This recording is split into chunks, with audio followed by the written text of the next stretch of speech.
Halo,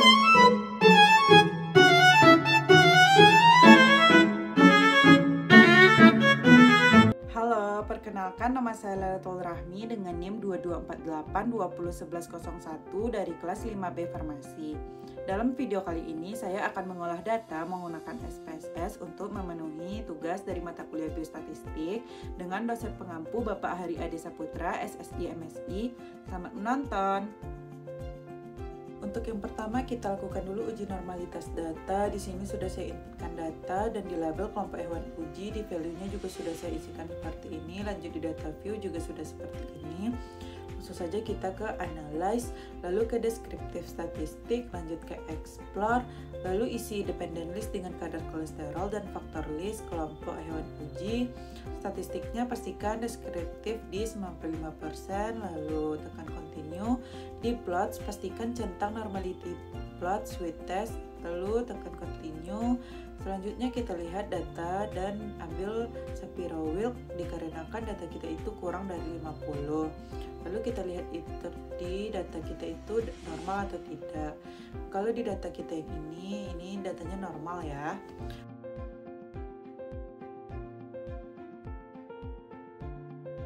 Lanjut uji kedua yaitu uji ANOVA. Uji ini yang pertama tekan analyze, lalu ke compare means dan ke one way ANOVA.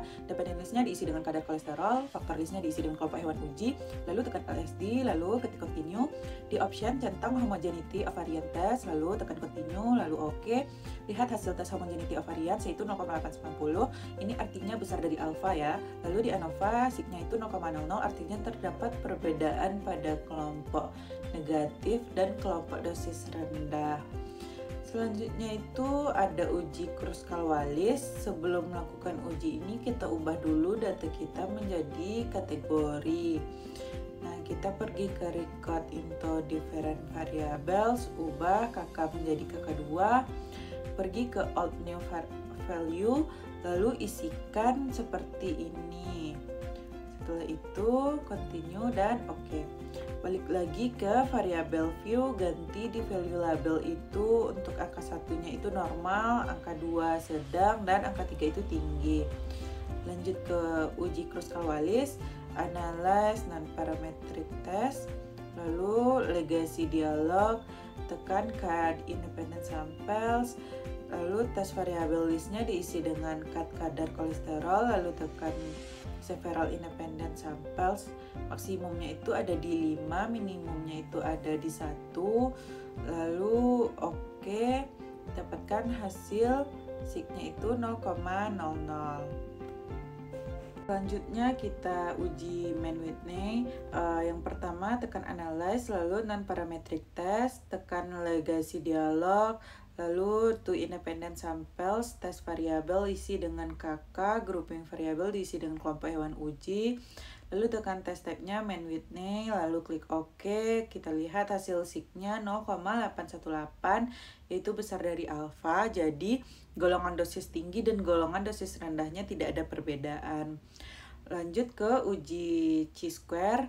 Ini menggunakan data yang berbeda, ketik analyze, lalu deskriptif statis, lalu ke cross tabs, lalu row diisi dengan penurunan kadar kolesterol, dan di kolom jenis kelamin, dan statistiknya harus dicentang risknya, lalu di cell dicentang row dan kolom, lalu continue, lalu ketik OK.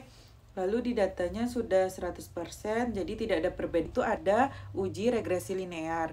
Ini juga menggunakan data yang berbeda. Caranya itu tekan regression, lalu tekan linear, lalu independent, lalu konsentrasi vitamin C, lalu independent isinya absorban. Yang terakhir itu ada uji regresi linear dengan data yang berbeda juga ya. Caranya itu tekan regression, lalu klik linear, lalu dependentnya diisi dengan konsentrasi vitamin C, lalu independentnya diisi dengan absorban, lalu klik OK, lalu hasil kuadratnya 99,3%, datanya diterima. Lanjut yang terakhir itu ada uji regresi linear. Ini juga menggunakan data yang berbeda.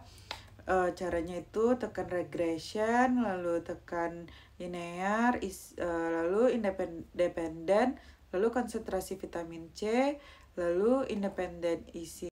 Sekian video dari saya, terima kasih sudah menonton. Apabila ada kesalahan kata atau perbuatan, saya mohon maaf. Saya akhiri dengan Assalamualaikum warahmatullahi wabarakatuh.